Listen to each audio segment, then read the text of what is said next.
Ladies and gentlemen, you are listening to Life Well Lived by Omobola Stephen. It's an engaging and enlightening talk show on life, relationships, and the business of life. Grab a cup of juice and just chill. Life Well Lived by Omobola Stephen. Live life. Live fully. You are now tuned in to this week's episode of our podcast. Today we are going to interview some of the greatest and most influential minds in our field. By sharing our collective expertise, we will show you how to harness, control, and use your own skill set to achieve ultimate success and live the life you want. And now, please welcome your host.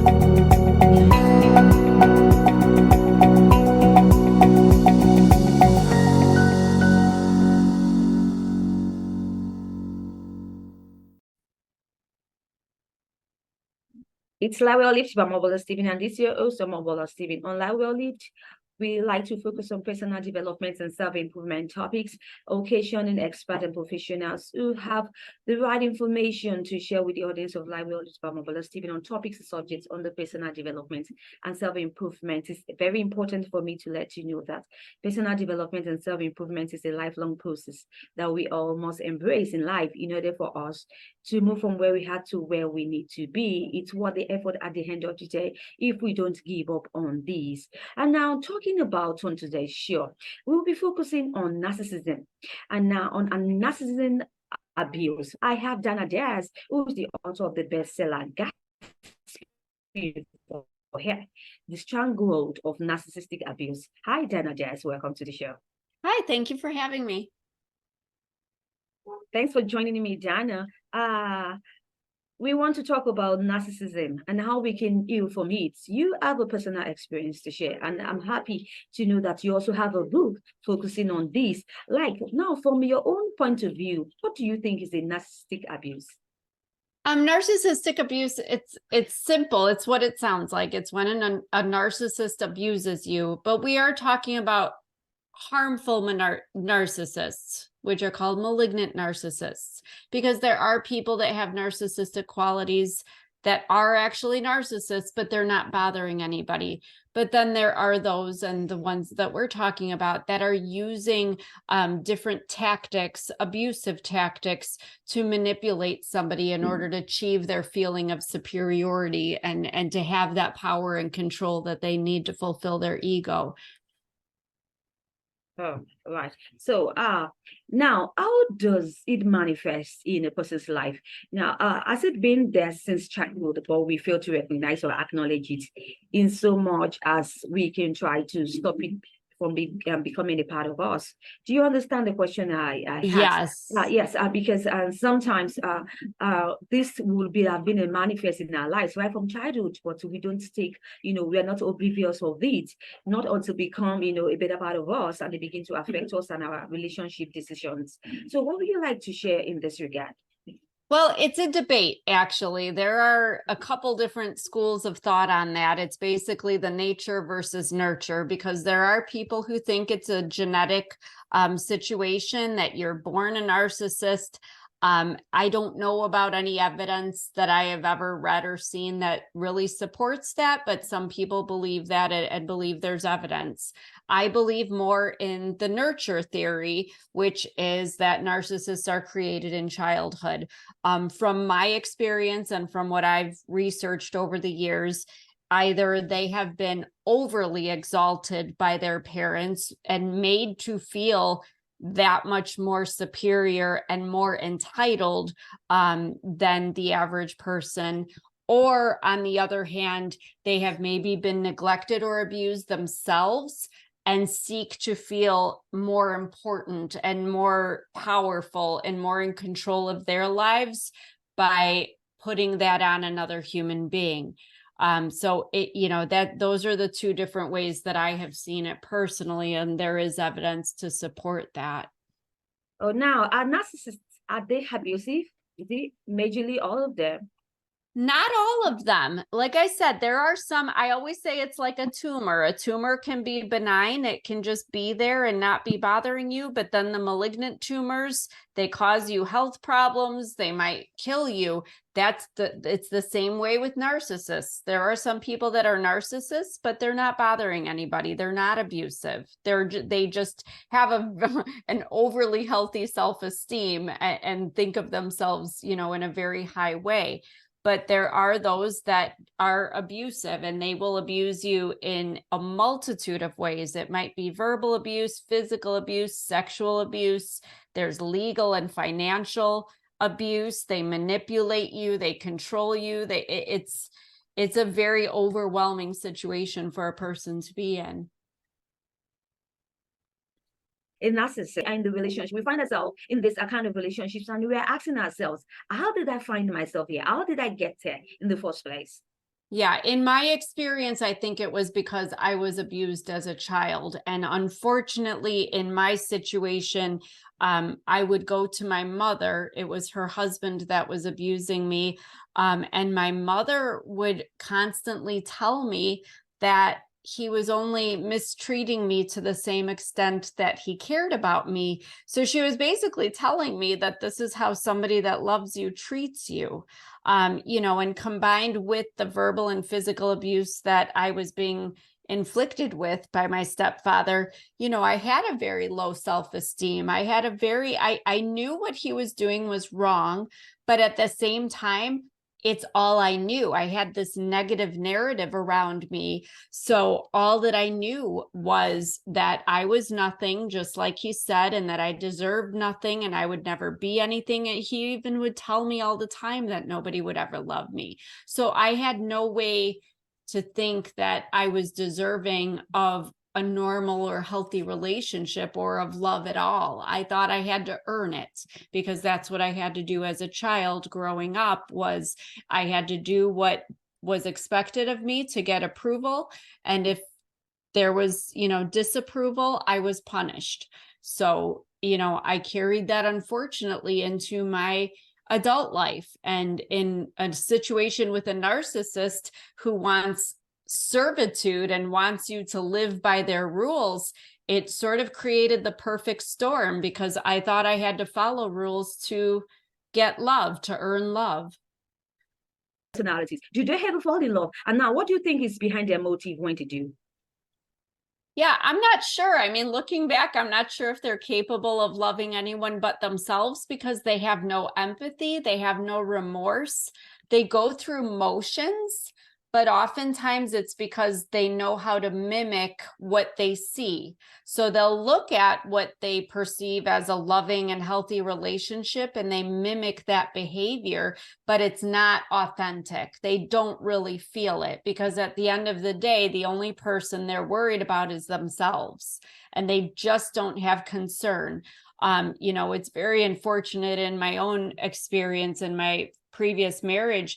I wrote about it in my book that one of the most heartbreaking things was when I was going through a miscarriage, and my then husband turned up the volume on the TV so that he didn't have to hear me crying. But I was right there. I was begging him to help me. I was telling him that I needed him, and he ignored me. That's not normal for somebody to do that. That's not, even in a situation that any of us would be in, even if we didn't care for that person, it disliked them maybe. I think that we would all feel some sense of compassion and humanity to help somebody that was crying out for help. And he didn't. And that carried throughout many situations in our marriage, because that's how narcissists are, unfortunately. Now, really, this is an unfortunate, experience in the life of so many of us. Now, really, how does it affect one's life? Now, talking about the mental aspect. Yeah, mentally, it's very diminishing. Over time, you start to question your worthiness. You question whether, you know, it's you or is it them, but they make you feel like it's your fault. So you have anxiety about it. You have doubt. You have depression, because I mean, to say sadness is an understatement. You feel so low, and most of us lose our sense of ourselves as well, because we have such a low self-image and low self-esteem. We're made to feel so badly about how we are, that we almost think we deserve it. But it's just a tremendous sadness that, and many people, unfortunately, you get to the point where you don't even want to live anymore because you're made to feel so badly about who you are. So, I mean, mentally, it's so diminishing. It's so destructive. Right. Thank you, Jana Diaz, for sharing that thought with us. Now, so what does the healing process look like for a person who's able to get out of an abusive relationship? Like to share your story?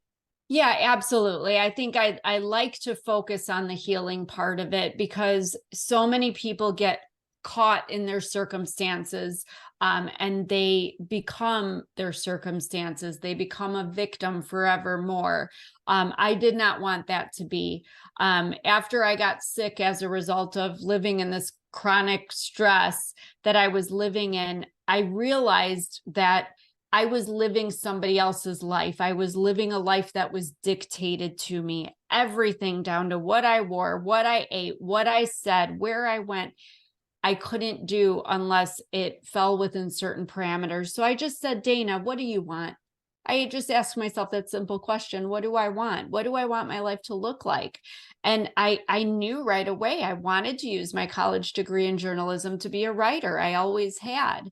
And I wanted to travel. I wanted to see things. I wanted to have friends. I wanted to have family. I wanted to connect with people. I wasn't allowed these simple things. And I wanted to be married too, just to somebody that reciprocated respect and love and even just kindness. And that wasn't going to happen in the situation I was in. So I had to love myself enough to get out.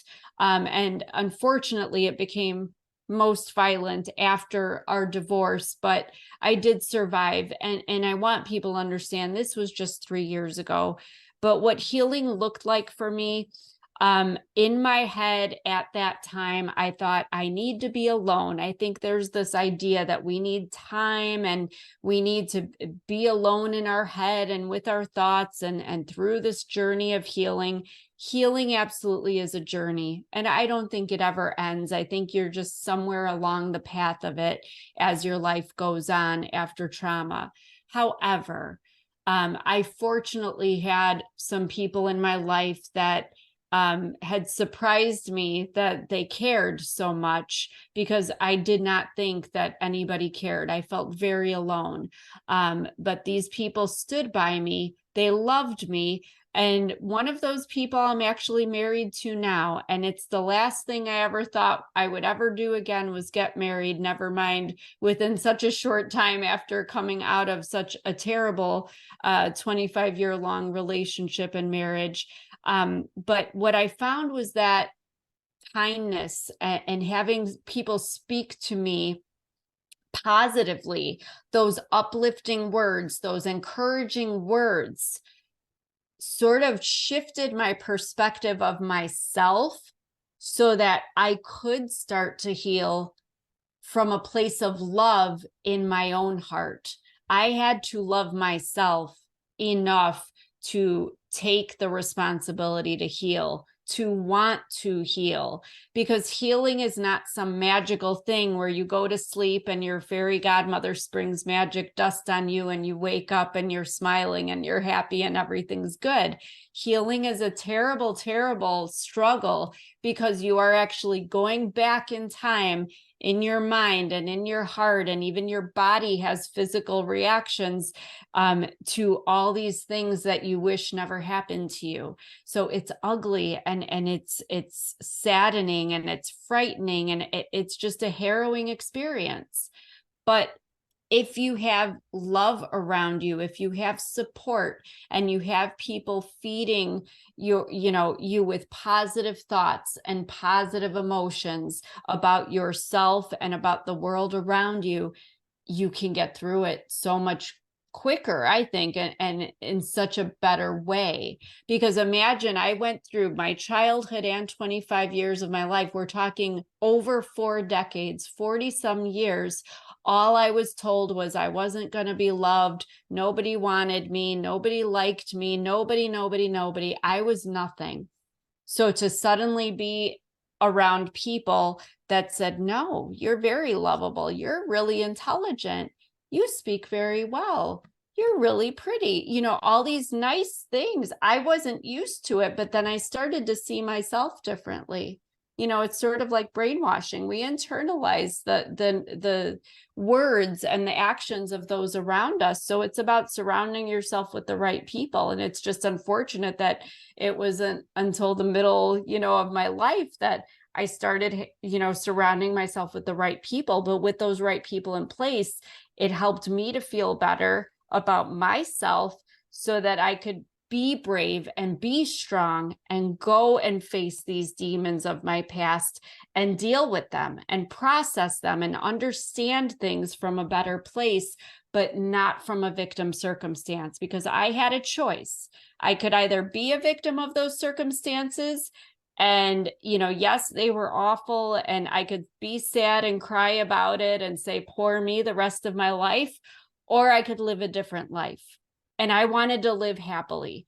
I wanted to live free of the burdens that other people put on me, because at the end of the day, that's what I realized in my healing journey, was that I had been carrying in my heart all the shame and insecurities and guilt and all these awful things of other people's unhealed trauma. But it wasn't my trauma. They traumatized me with their unhealed trauma. So when I released it and gave it back to them and said, okay, now I understand and I see it for what it is, and I'm not going to carry your burdens anymore, then I was able to free myself. I was able to live my life, and I want to be happy. And guess what? As I got happy, I got healthy. And now I'm living the life that I never thought I would live. And it's not about having fancy cars and big houses or anything like that.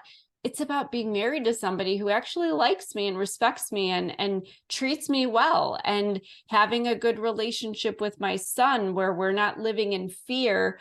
We're just free to be who we are and the authentic selves. There's so much joy in that. And so many people miss that because they're so focused on what happened to them that they're not really looking at what their life could be.